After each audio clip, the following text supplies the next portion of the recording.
It's 1963. Launching from Cape Canaveral, Faith7 was the fourth American manned orbital flight. Its primary objective was to confirm how well man can function in space during a day and a half of weightlessness, and to test the efficiency of a human being as a primary component of a spaceflight system. Air Force Major and NASA astronaut Leroy Gordon Cooper Jr. named the flight Faith7 for his faith and his friends. Cooper began flying at age 16 and was a jet pilot at 22. He also gained a degree in astronautical engineering and began the methodical and dangerous job as a test pilot. The demands of being an astronaut were now beyond even the demands of being a supersonic test pilot. New knowledge and training was required. As an astronaut, Cooper had to get used to weightlessness, a condition that at the time could only be maintained for very short periods. He underwent hours of training on centrifuges, experiencing the effects of steep acceleration, learning special breathing techniques to help him function during the crushing forces of liftoff and re-entry. He learned firsthand the sensations of being in a tumbling spacecraft and practiced the ability to control the craft under a variety of conditions. Astronaut Cooper flew dozens of missions, spent hours familiarizing himself with the components of his craft, and mercilessly honing his skills.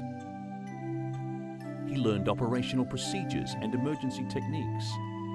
He became more acquainted with his Mercury spacecraft than he did his home.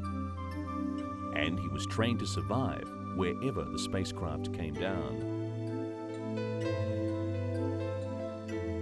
Special equipment was developed to monitor the astronaut's physical state at all times of the flight. Equipment measured temperature, both of the astronaut and his suit. Heartbeat and respiration rates were monitored with special gauges attached to the torso and under the arms of Cooper. Special microphones were attached to his arm on the brachial artery to monitor his blood pressure.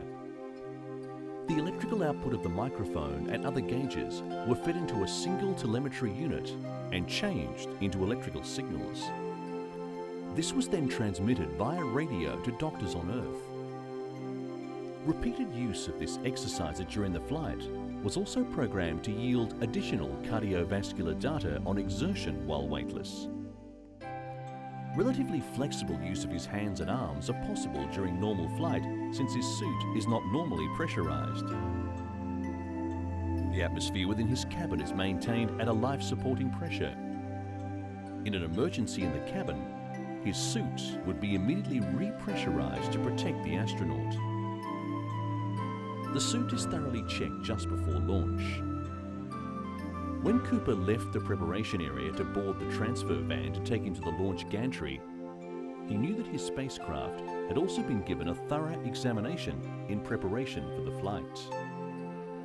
Many changes had been made from previous Mercury spacecraft to outfit Faith7 for this mission.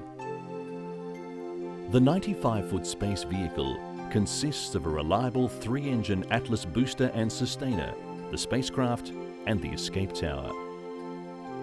Rescue crews were stationed at strategic points along his path in case of emergency landing before the completion of the scheduled 22 orbits of the Earth. The man, the spacecraft, and all the support teams must check out 100% before liftoff. Any problem causes a delay until rectified and given the all clear. There is no room for error when a man is launched into the void of space.